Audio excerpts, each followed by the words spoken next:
Greetings and salutations, my at the moment non-existent viewers, and welcome to today's episode of my thoughts on... Today, for the first time ever in my 9-month-old YouTube career, I'm gonna cover a game that lets you explore a whole US city, filled to the brim with story and side missions that are expertly designed to waste your time away, but with a big stupid smile on your face. The main protag dude of the game that I'm gonna be analyzing today is somewhat of a multimedia juggernaut. He started out in comics, then he moved on to animated TV shows, after that he had a bunch of movies made after him, and he even inspired a good number of game developers to put him in an insane number of video games. In today's review, I'm gonna talk about the dude's latest appearance in the world of video games, which was around 2018 years after Jesus heralded Christ's literal birthday. Back then the game was a PS4 exclusive, but a month ago, it was finally re-released on PC, which at long last enabled me to play this game that I was honestly very hyped about when it was first coming out. So, without further stalling, here are my thoughts on Marvel's Spider-Man. Marvel's Spider-Man is an open-world action-adventure game based on the popular Marvel Comics character named, well, Spider-Man, and it tells an original narrative that is inspired by the long-running comic book mythology while also drawing from various adaptations in other media. In the main storyline, the superhuman crime lord Mr. Negative orchestrates a plot to seize control of New York's criminal underworld by releasing a deadly virus. Spider-Man must confront Mr. Negative, which adds a few more balls in Spidey's juggling between protecting the city and dealing with the personal problems of his civilian persona T. 帕克，帕克。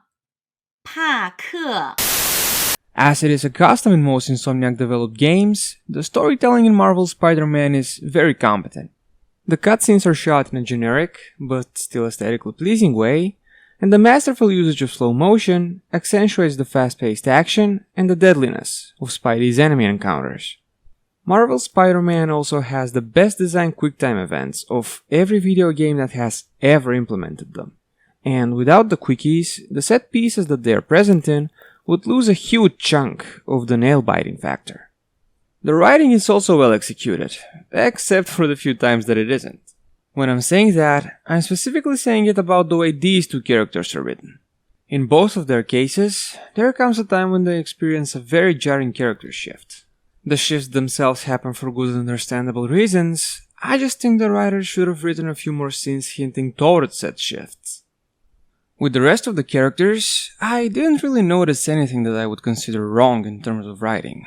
In my opinion, they were handled just fine, and every single one of them is acted flawlessly by the seasoned cast of voice actors. Speaking of acting, I was also very impressed by the facial capture in this game, and when combined with the awesome voice performances, it results in very lifelike characters, and the connection between them and the audience is effortlessly accomplished.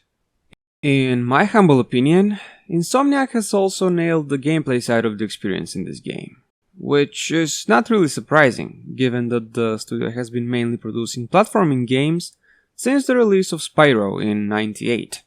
Plus, they had a little practice run in open world traversal through the always awesome, but not enough talked about, Sunset Overdrive. What the game is also really good at is to characterize its playable characters via their respective gameplay. For example, Spider-Man's combat and traversal animations are full of playful and acrobatic flourishes, because Spider-Man is a playful jokester. But in the segments when you play as Spider-Man Unmasked, aka Peter Porker, the developers try to emphasize his scientific side by making you solve some fun minigame puzzles. Marijuana, on the other hand, is a fearless no-nonsense journalist in this game, so her gameplay segments are a small number of 10 stealth sections, during which she uncovers the city's deepest, darkest secrets. And in Miles, not yet Black Spider-Man Morales' case, well, he has stealth segments too.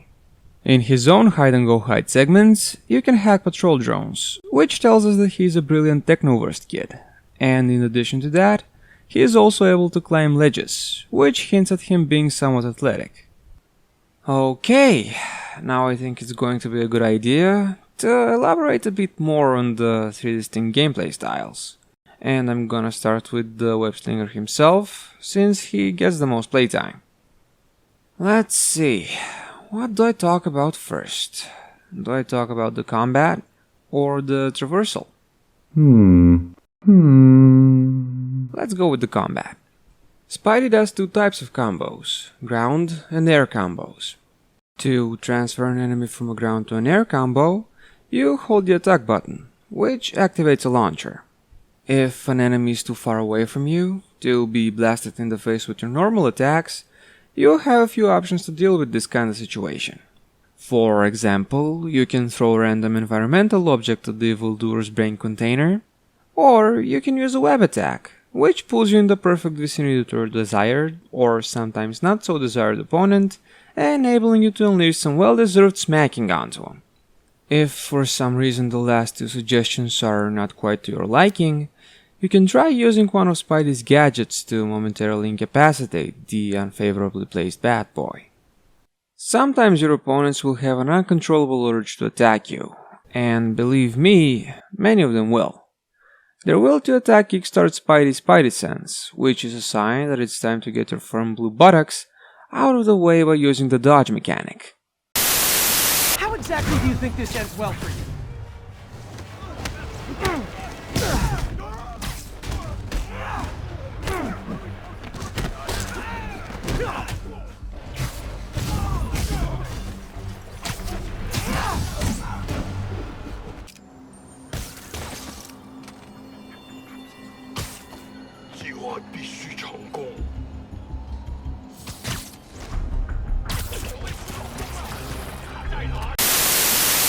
That's kind of all the basic combat has to offer. Now, let's talk about the traversal.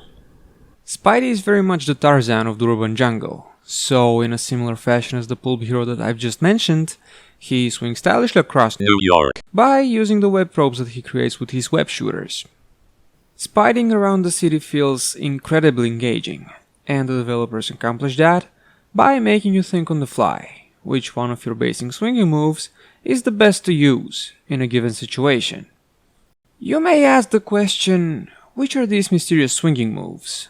And the answer would be as follows. There are three fundamental moves that you can make use of in the traversal process. The basic swing, from which you can let go of in any given moment, depending on your needs of course. The web pull, which is used to pull yourself towards a building if the building in question is not reachable with the basic swing. And last but not least, the ledge web pull, which pulls you towards ledges, but only when this little Caucasian dot is present on the screen. Both the combat and traversal move lists are totally upgradable, which is done by accumulating XP by simply heroing around the city, and then you can invest the accumulated XP into new moves or in more powerful versions of already existing ones.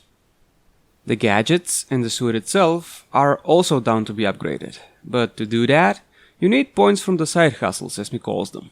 There is an insane number of them scattered all over the map, but they remain invisible up until you fix one of the many Oscorp towers a la Assassin's Creed. That's enough talk about Spidey's action-packed gameplay. Now I'm more in the mood to talk about something quieter, something that's more subdued. I am in the mood to talk about MJ and Miles' stealth segments. Both of these follow the same basic rules of stealth games. Avoid being seen, pay attention to the surface that you're stepping on, and be careful not to knock down some physics-based noise-making object of doom. The thing that separates the two from one another are the character's distinct special abilities. Let's take MJ for example. She can throw noisemakers and can stun enemies behind their back using a stunner. Miles, on the other hand, can hack patrol drones, which tells us that he's a brilliant techno-versed kid. And in addition to that, he is also able to climb ledges, which hints at him being somewhat athletic. MJ acquires her gadgets gradually during the course of her adventure, but Miles, he has his specials from the start. From a visual standpoint, the game looks great, but then again, what game doesn't these days?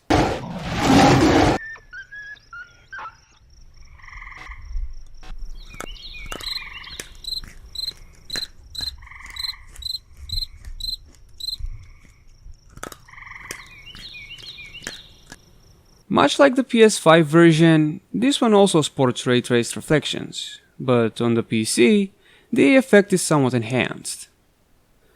In conclusion, Marvel Spider-Man is a great game, and I was definitely right to be excited about it back when it was first announced. The game is really good at capturing the essence of its playable characters through gameplay, and I would even argue that it's even better at storytelling than the most recent Spider-Man movie film. What also doesn't hurt its reputation is the fact that she's a lovely game to look at, and as I'm writing these statements back to back, I'm starting to realize that the recently announced follow-up has a pretty high ceiling of quality to surpass in order to be seen as a success. But given Insomniac's almost spotless track record, I can safely say that I am excited, once again. Thank you guys for watching, and if I manage to make another video, I hope I'll see you guys in the next one. Have a nice day!